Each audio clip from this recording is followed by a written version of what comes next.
Para la función seno dada, se nos pide encontrar el desplazamiento vertical, la línea media, la amplitud, el período y el desplazamiento de fase. Para hacer esto, queremos que la función dada esté en esta forma aquí para que podamos fácilmente identifique los valores de A, B, D y C. Observe en este momento que no está del todo en esta forma. Necesitamos factorizar 11pi sobre 6 a partir de este binomio aquí, y demostremos algo de trabajo para esto. Escribamos el binomio como 11pi sobre 6x más, porque necesitamos factorizar 11pi sobre 6 de 55pi sobre 6, escribamos esta fracción como 5 veces 11pi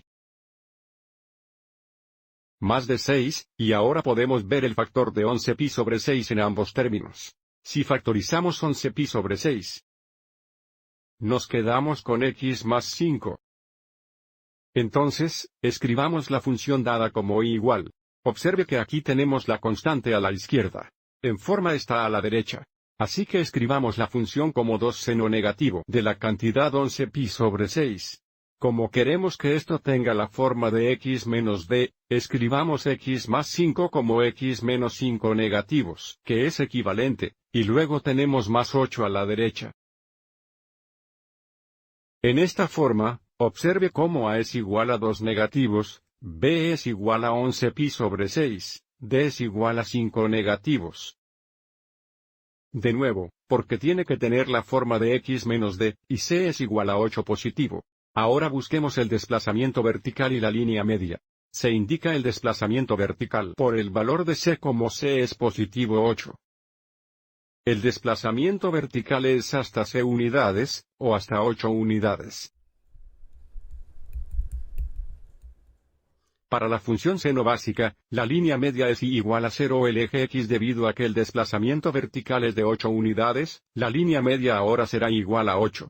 La amplitud está indicada por el valor absoluto de A.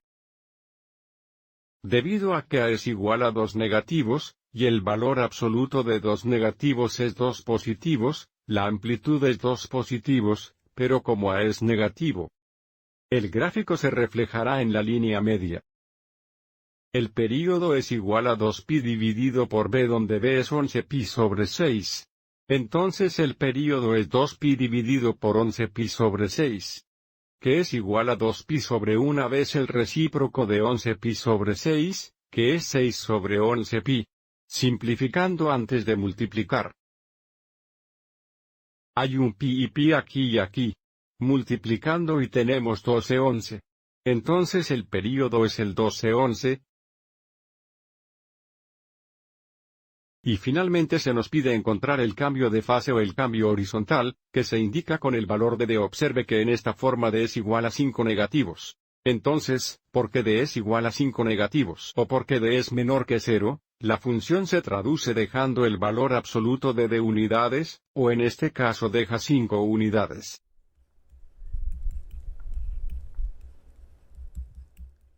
Y ahora verifiquemos estos resultados mirando el gráfico. Debido a que el gráfico se desplazó 8 unidades hacia arriba, sabemos que la línea media es y es igual a 8, que es esta línea vertical aquí.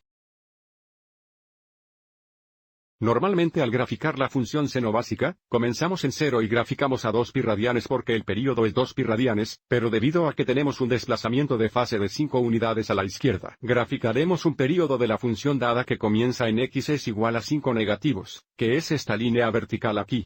Debido a que el período es 12/11, si agregamos 12/11 a 5 negativos, obtenemos x es igual a 3 negativos y 10/11, que se indica con esta línea vertical roja. Entonces, durante este intervalo, tenemos un gráfico completo de la función seno dada. Debido a que la amplitud es 2 y la línea media es positiva 8, 8 más 2 es igual a 10.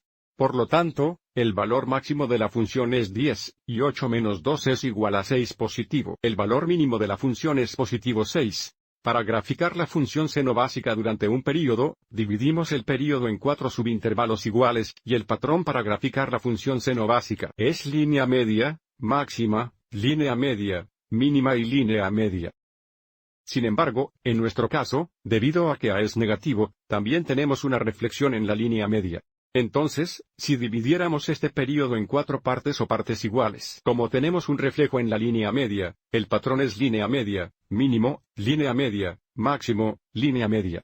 Una vez que tengamos esta parte del gráfico, podemos copiar y pegar el gráfico en un intervalo mayor. Este gráfico verifica que nuestros resultados sean correctos. Espero que hayas encontrado esto útil.